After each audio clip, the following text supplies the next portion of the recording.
নমস্কাৰ।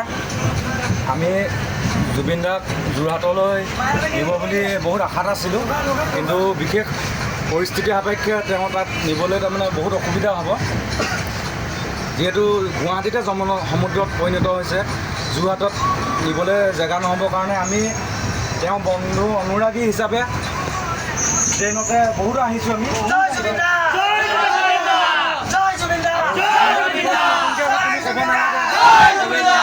আজি অসমীয়াই কি হেৰাইছোঁ, আজি অসমে কি হেৰাইছে, অসমীয়া শব্দটো লিখোঁতে যিটো ওপৰত মাতপাতাল থাকে, সেই মাতপাতালে আজি আমাৰ মাজত নাইকিয়া হৈছে।